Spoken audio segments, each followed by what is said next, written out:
Tonight on CTV News, bargaining breakthrough. That system is going to collapse. It's not going to be able to handle all the orders coming through. Playing catch-up after an 8-week strike, the BCGEU reaches a tentative deal with the province. How long until services are back to normal? Let me be clear, shootings like this in a neighborhood that is busy is unacceptable and will not be tolerated here in this community. 2 shootings in broad daylight in Abbotsford, one of them deadly. How innocent people could be caught in the crossfire. They are a family that has seen the impact of a failure in our criminal law. Protecting women like Kelowna's Bailey McCord, why her family says Ottawa's bail reform doesn't go far enough.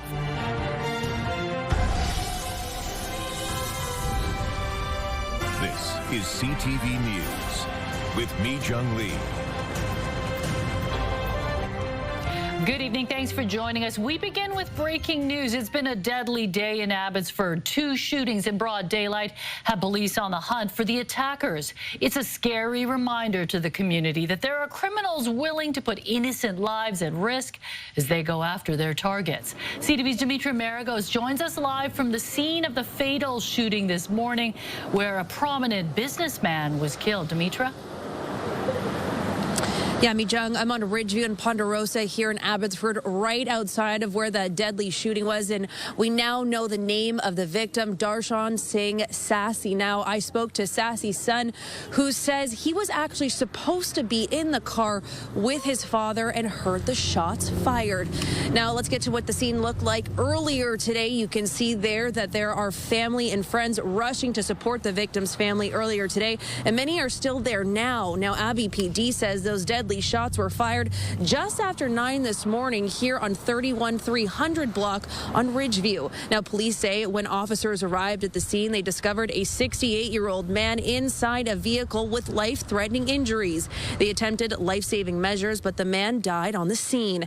They added this does appear to be a targeted shooting.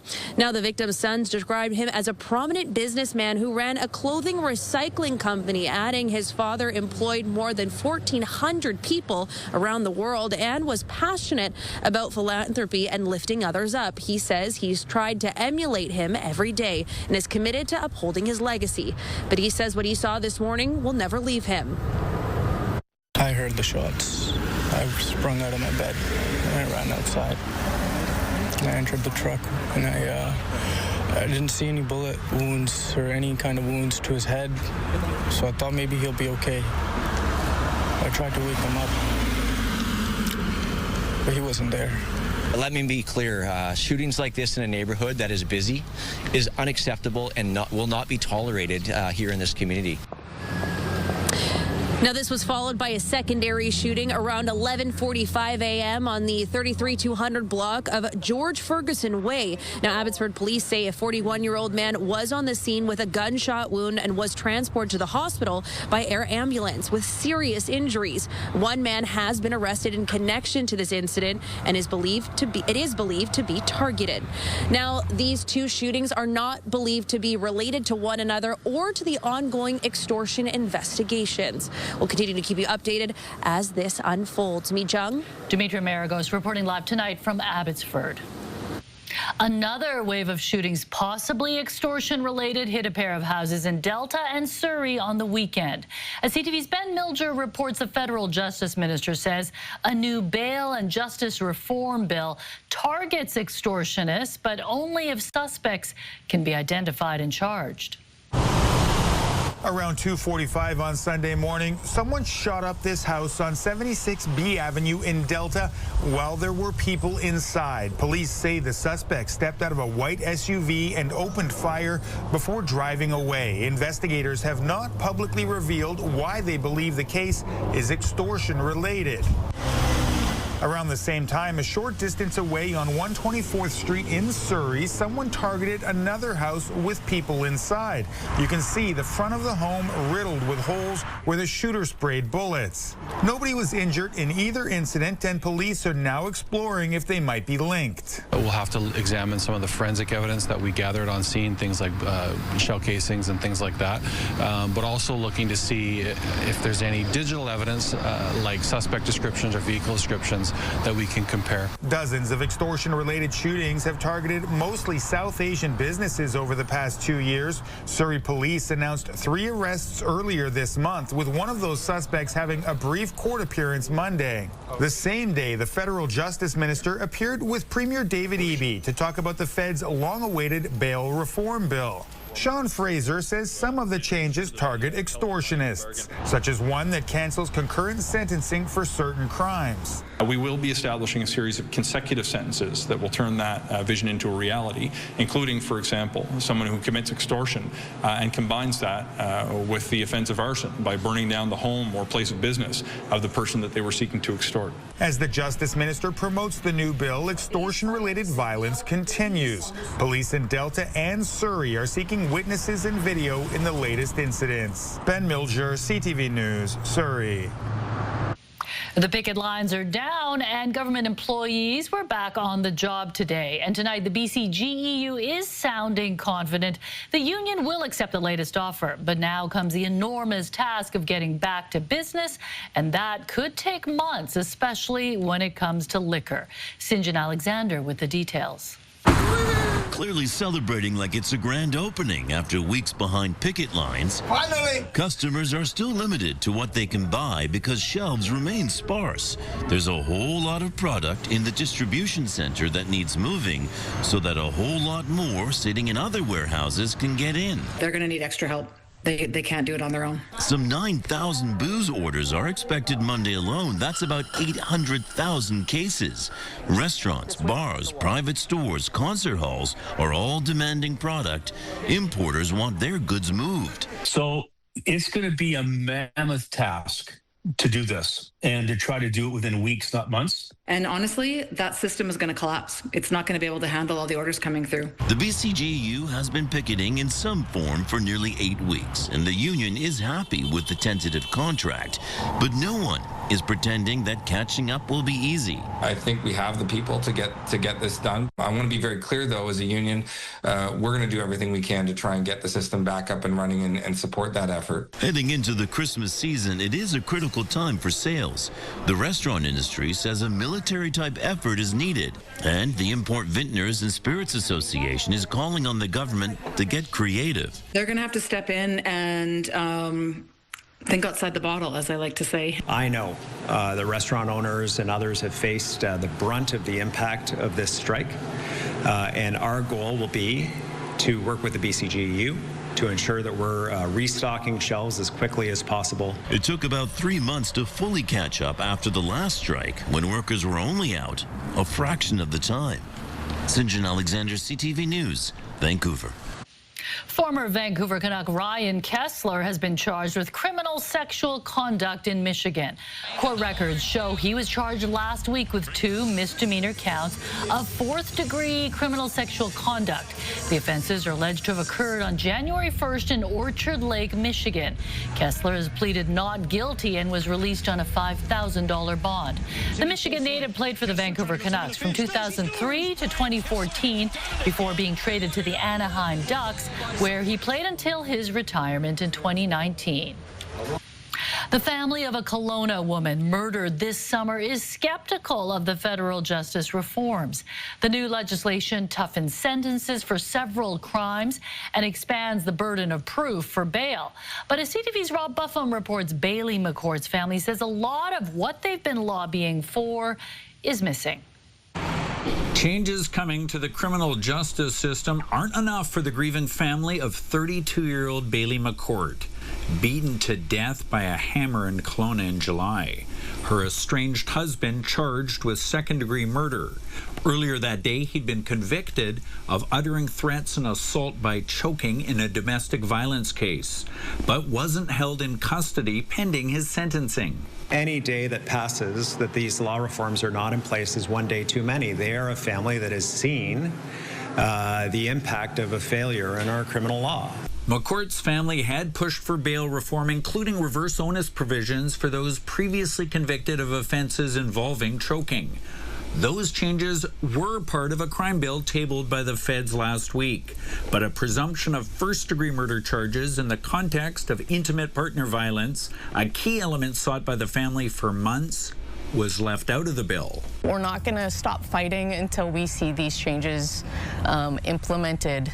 That presumptive first-degree murder charge was part of a private member's bill tabled by a Conservative MP, a bill that encapsulates what the family calls Bailey's Law. The opposition say the federal Liberals should have passed that bill, and the BC NDP should have championed it. The federal government and the provincial NDP are playing politics to avoid passing Bailey's Law. They all said that they would act. They all said that they would support this family, and they have let them down because they're playing politics. The federal justice minister in Victoria Monday indicated the family's demands might still be met. We will be tabling a new piece of legislation before the House rises. It will include certain changes around presumptions of first-degree murder. The exact terms of the provision are under development now. Meanwhile, McCourt's family was also frustrated they'd yet to meet with the Premier or BC's Attorney General. Another outstanding request until today. I'll be meeting with the family this afternoon to talk through the advocacy work we've done together. Advocacy that McCourt's family says is still far from done. And Rob Buffum joins us live from Victoria. Rob, what more do we know about a timeline for further changes to the law? Well, Major Sean Fraser, the federal justice minister, said that new legislation would be tabled sometime before Christmas. Initially, he had said in terms of its contents that he would address presumptive first-degree murder in the context of femicide. I asked him directly whether or not that legislation would address the circumstances the McCourts are specifically concerned about, and he said those details, as we just heard, were being worked out, but we will find out sometime in the next 2 months. Mijung. Thank you, Rob. A suspect has been charged with attempted murder one day after bullets were fired into a Surrey home.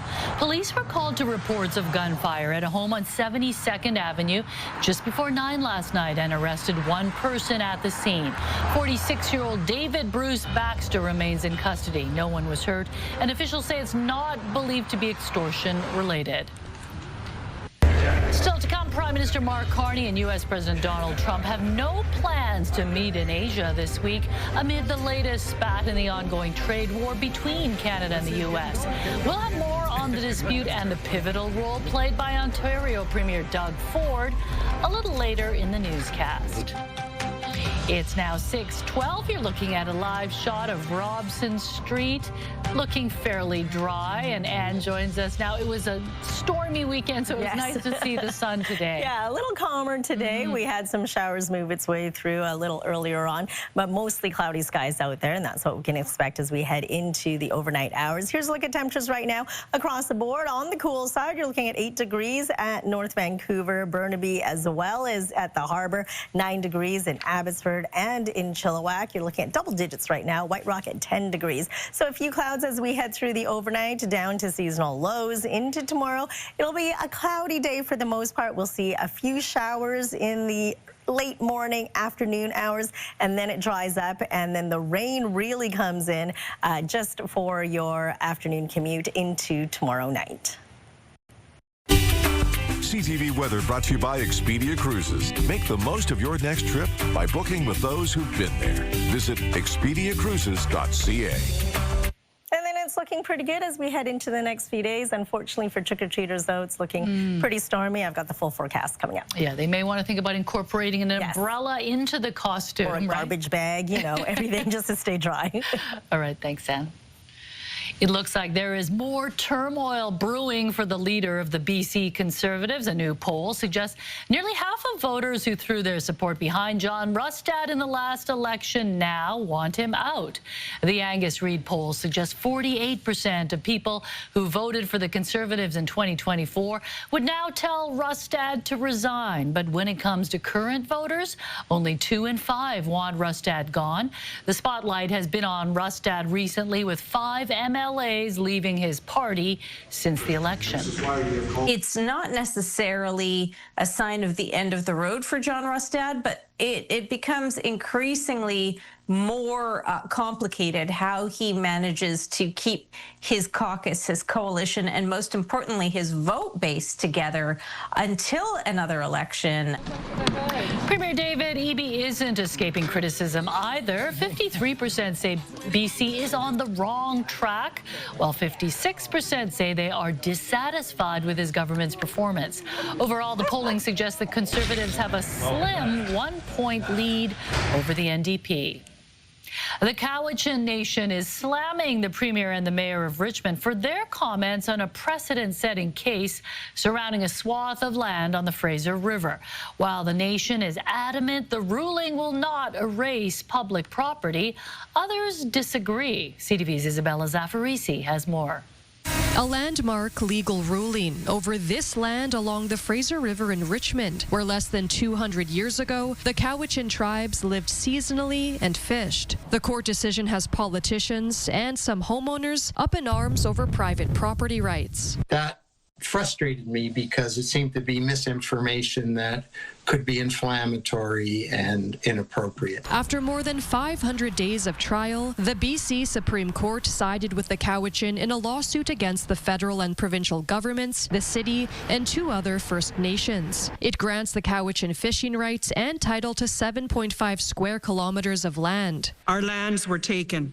Our fishing rights were denied.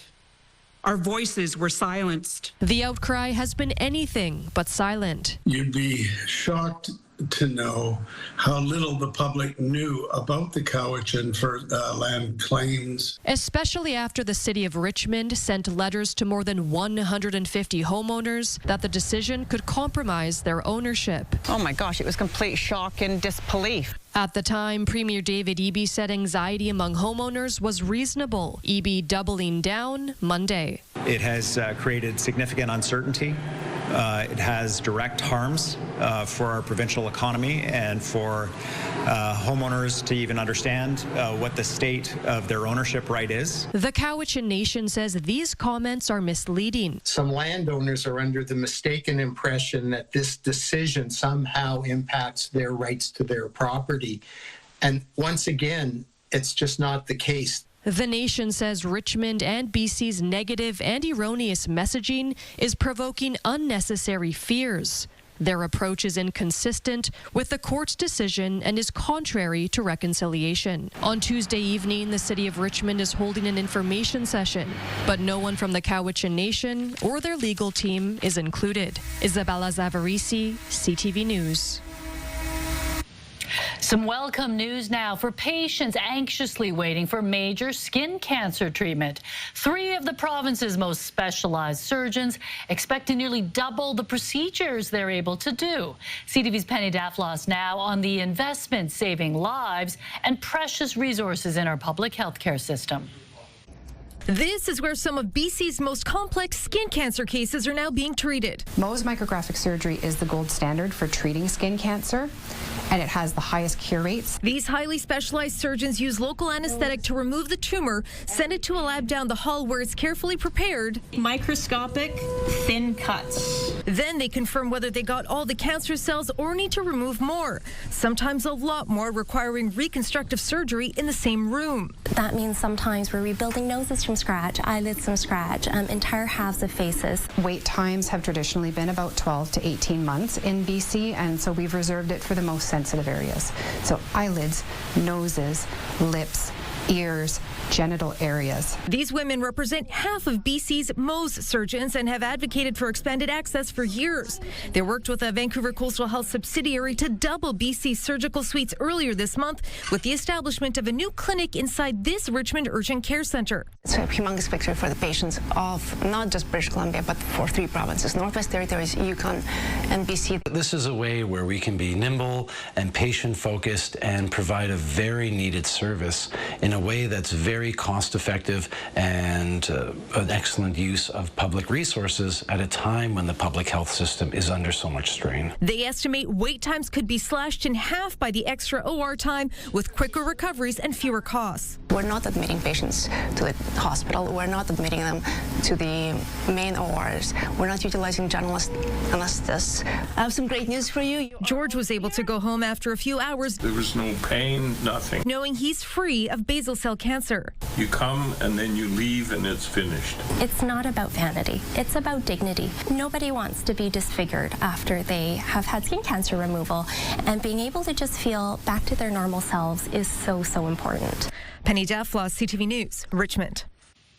From homeless to Olympic gold medalist, a Richmond champion's journey and the organization that helped her family when they most needed it. Also ahead. The whale was cresting and there was a very sudden impact.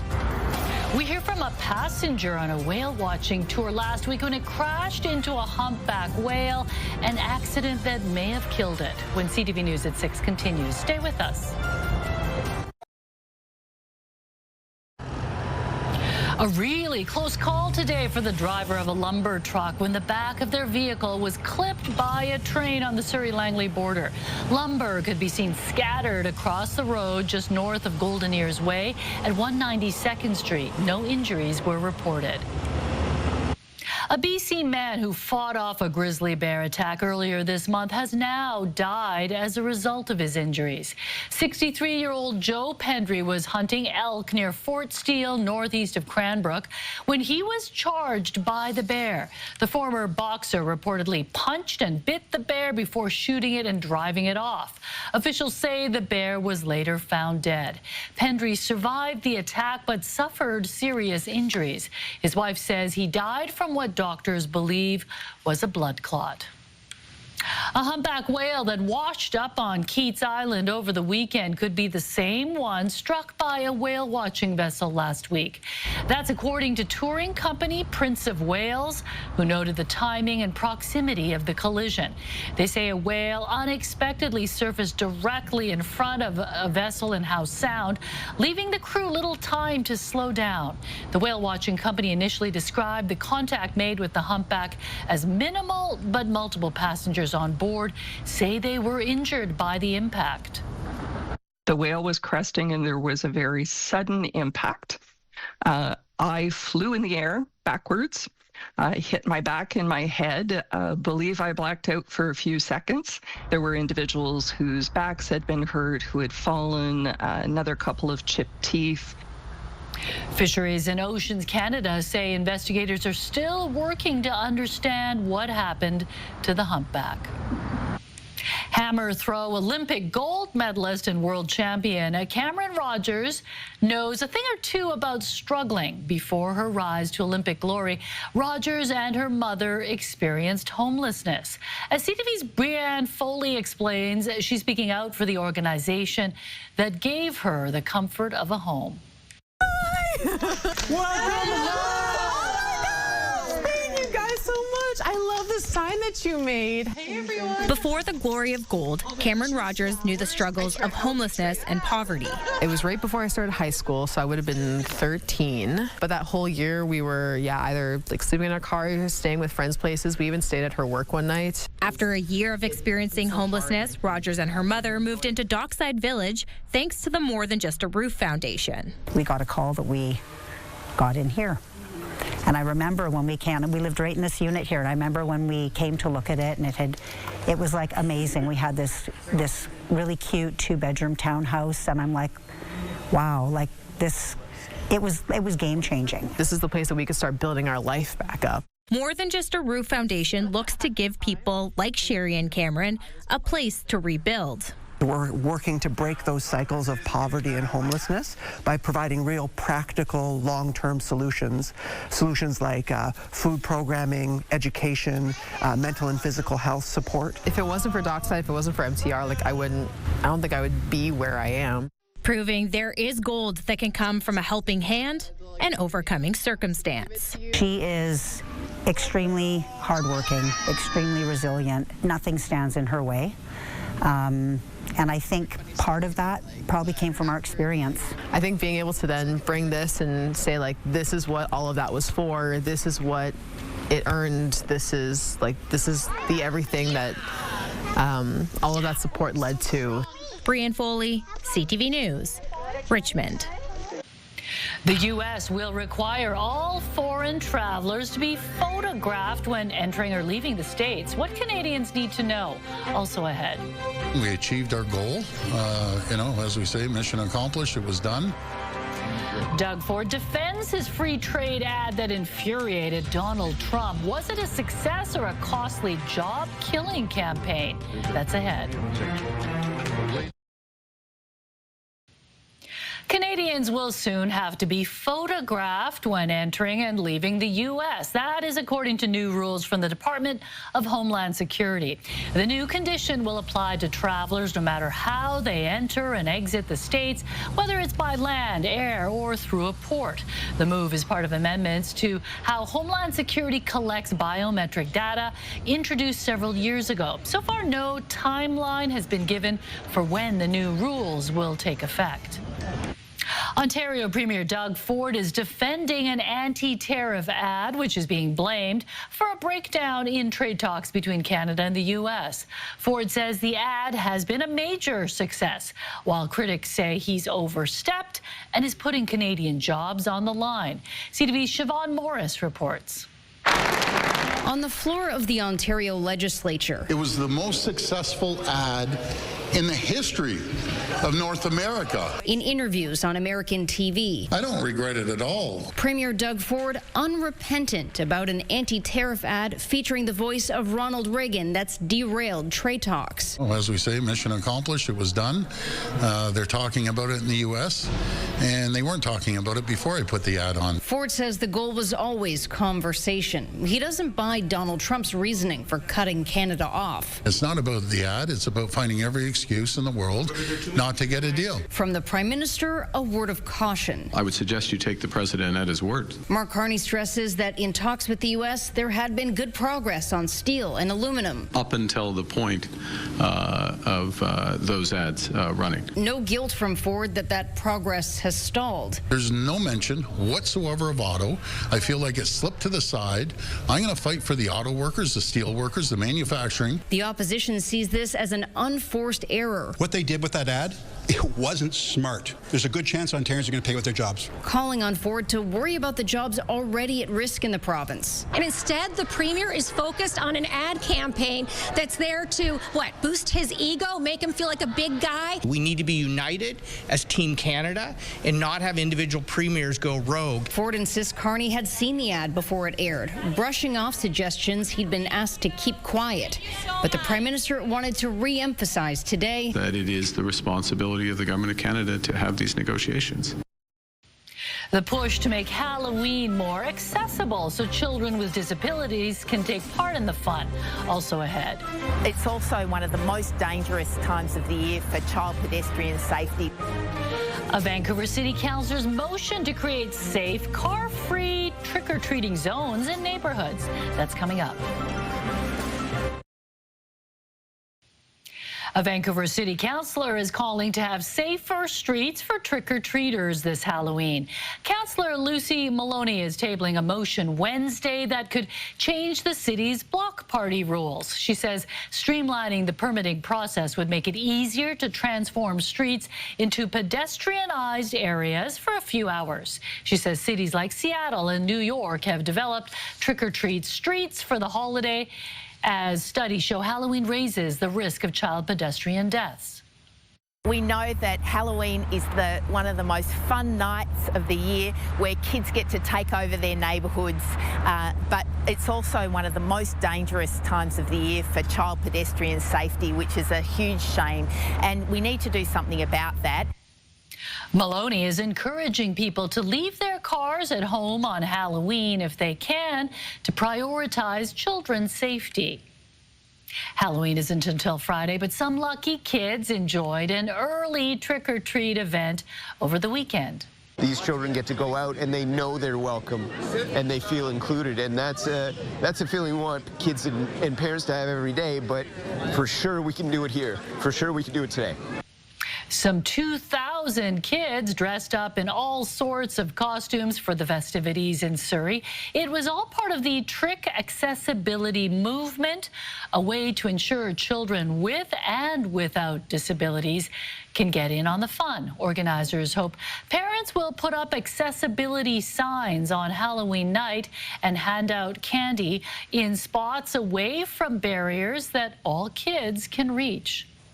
And that's a really good point because, you know, there's stairs that people with mobility issues can't navigate. So this is a great way to make it much more accessible. Yeah, I hope everybody does that. That is great. We carved our pumpkins on the weekend, and because it was a rainy one, we stayed inside. Today, not too bad at all. We saw mostly cloudy skies, some big breaks of blue. Another storm is at our doorstep. This next low pressure system moving its way in, bringing in strong winds. So we do have wind warnings in effect for Haida Gwaii, the Central Coast, in North Vancouver Island, West Vancouver Island. Tomorrow afternoon into tomorrow evening, you'll see winds gusting to 110 kilometers an hour. East Vancouver Island and the Sunshine Coast, you'll see winds from the southeast gusting to 90 kilometers an hour. So for the South Coast, we won't really see rain at all tomorrow. We will see a few showers, as you can see in the early morning hours. There is that system bringing in heavy rainfall for Haida Gwaii and the North Coast, as well as Vancouver Island. Our big rainfall will be tomorrow night, and that'll continue through the overnight hours.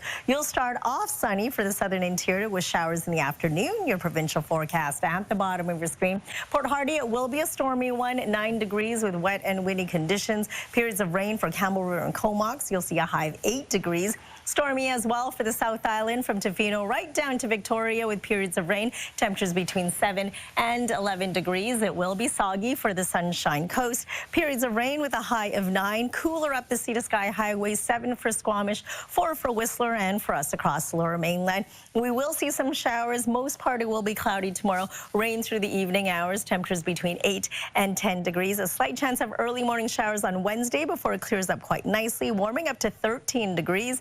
Mix of sun and cloud for Thursday. Right now for the trick-or-treaters, we're looking at wet and windy conditions on Friday. 10 degrees into Saturday morning before it clears out of the way. We'll see unsettled conditions for Sunday with mostly cloudy skies expected for Monday and highs to 10. CTV weather brought to you by Expedia Cruises for air, land, and sea vacations.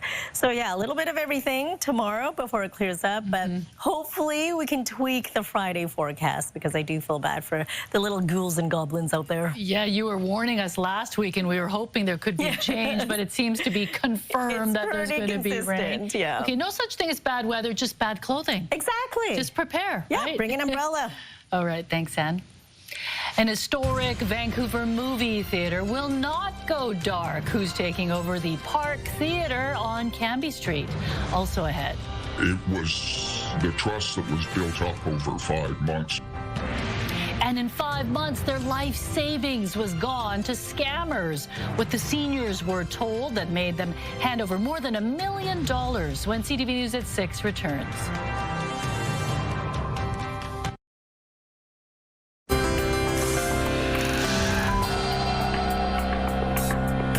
Taking a look at today's markets, the Canadian dollar traded for 71 cents to the American dollar. Oil was down 19 cents, closing the day at 61.31 cents U.S. a barrel. Gold lost nearly $131 on the day. The TSX is down 77 points, while the Dow Jones went up 337 points. Harbour Air is taking flight in a brand new way, launching its first ever wheeled aircraft service from Vancouver to Tofino. Spring, summer, fall, and winter, this is a world-class destination. And it's wonderful to see Harbour Air stepping up in recognition of the opportunities that are here and providing affordable, accessible, and reliable year-round service. The inaugural flight took off from YVR's South Terminal today. The Twin Otter aircraft seats 18 passengers. The Seaplane Airline says expanding service beyond the water will help connect more BC communities year-round.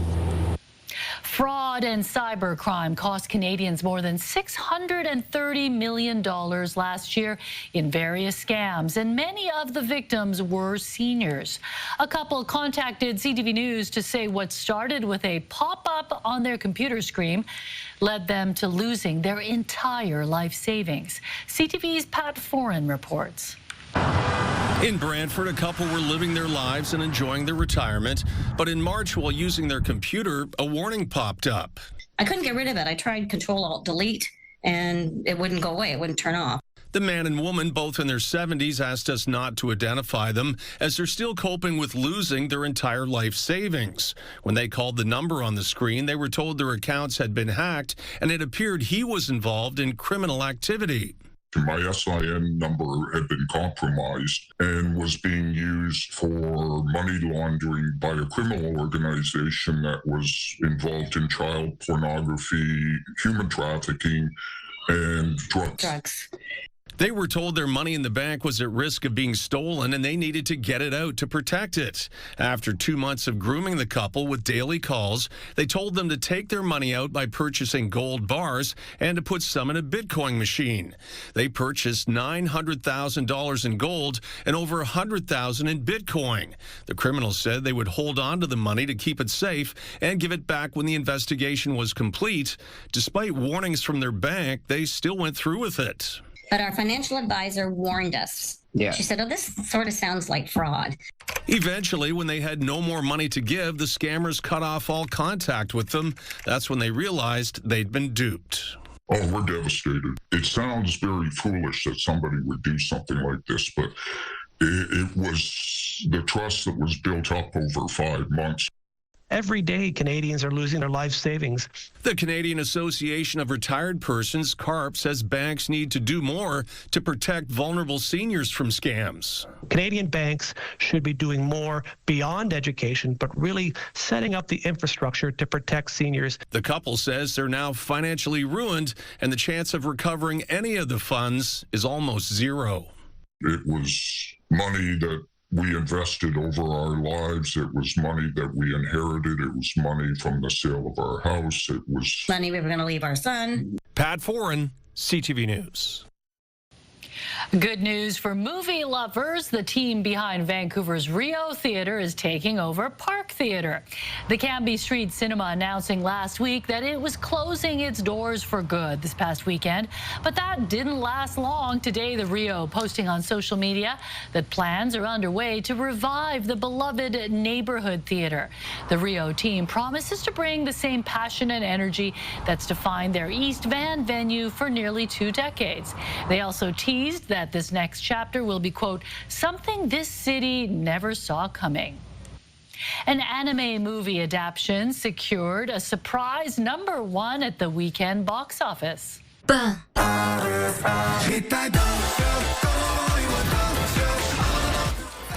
Chainsaw Man, the movie, debuted with $17.3 million US in ticket sales across North America. That pushed last week's #1, Black Phone 2, to a second-place finish with another $13 million. And Regretting You, based on the 2019 novel of the same name, was just behind with $12.9 million. FIFA opens the second phase of World Cup tickets with exclusive slots for locals. The details ahead, plus Puddle potential. Adam meets a 4-year-old who discovers something priceless while searching for treasure in a puddle. Next on the Sawatsky Sign-Off. Right now, here's a preview of your morning, Vancouver. Canada's hunger crisis is deepening. Tuesday in Your Morning Vancouver, what we learn about a new report that says monthly food bank visits have doubled. Plus, it's a spotlight on the work of 3 Indigenous veterinarians in northern BC. We catch up with the cast members from Wild Rose Vets. We'll see you in the morning.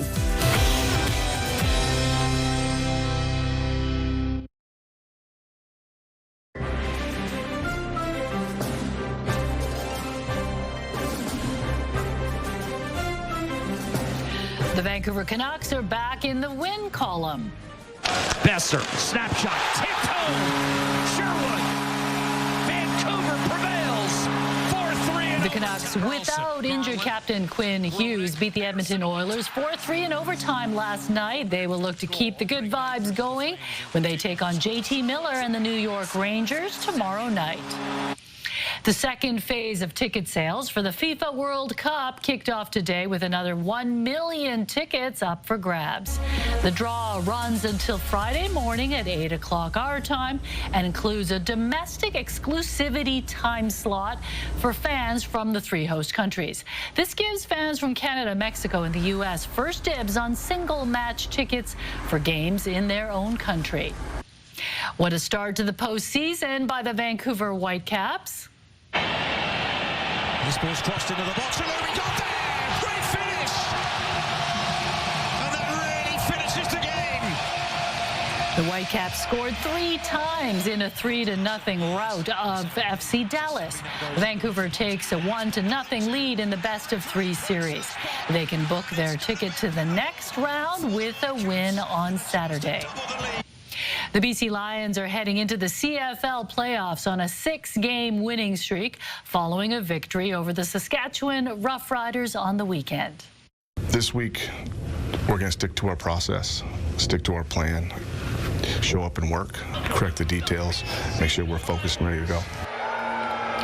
The team returns to practice tomorrow in preparation for the Western semi-final.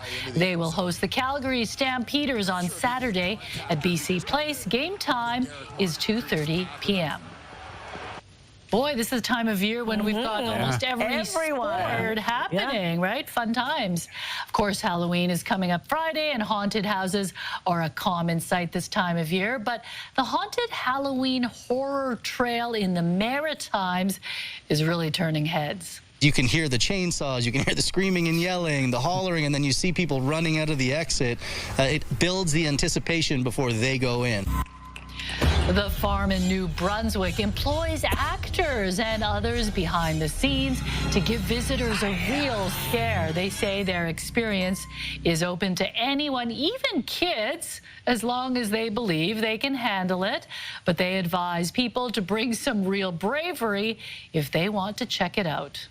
No, thank you. I don't think I can handle it. Oh my goodness, I was scared just seeing it there. Yeah, it's that interactive quality that really takes it to the next level, right? Yep. Okay, we'll have Sawatsky sign off in a moment. First, Craig is here with a preview of tonight's late news. And Mijung, you mentioned sports. The Blue Jays and the Dodgers are in LA right now playing Game 3 of the World Series. We'll have those full highlights at 11:30. But also, we are at the scene of a deadly shooting in Abbotsford right now. We have learned a 68-year-old man was killed and another man was airlifted to hospital with serious injuries. Our Dimitri Marigo spoke to the victim's son. We'll have a full report on what happened in Abbotsford as the community faces 2 shootings in a span of hours. This and more coming up at 11:30. Mijung? All right, thank you, Craig. Well, most of us avoid them, but for a 4-year-old, puddles are about rippling laughter, and once in a while, they even offer up a treasure. Here's tonight's Sawatsky sign-off.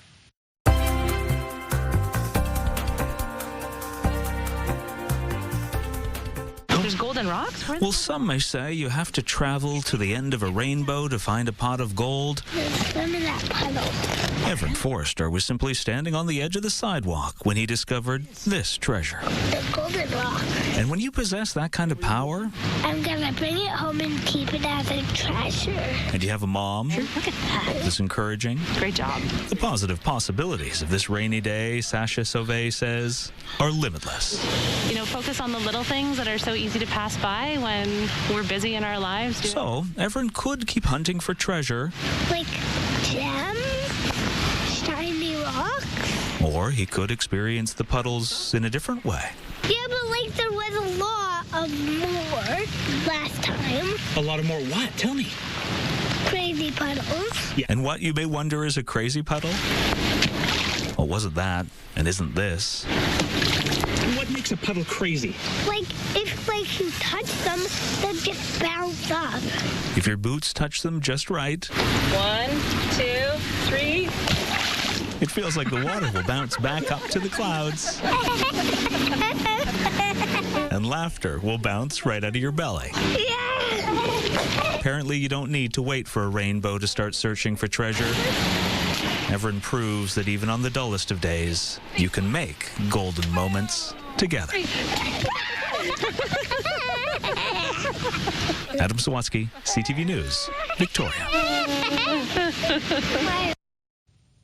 Oh, I love how he just finds such joy in the simple things. We need to do more of that. Yeah, what a good mom. I was never one to jump in the puddles with the kids. She's a good mom.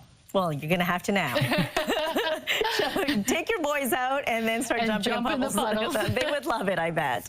All right, let's take a look at our scenic snapshot for tonight. Fabulous fall colors in Vancouver. Thanks, Karen, for this gorgeous photo. And we want to see your scenic snapshot as well. So email us at scenicsnapshot@ctv.ca and take these pictures while the leaves are still up. I know our maple tree is pretty much bare now. Yeah, that's a gorgeous shot. Beautiful. And it is a special night tonight because it is Craig's birthday. Thank you. Happy birthday. We reward you with being able to work tonight. Thank you so much. I appreciate that. Oh, well, you celebrated on the weekend, right? Exactly, yeah. All right. Thanks for joining us. Craig, birthday boy. We'll be back at 11:30. Take care.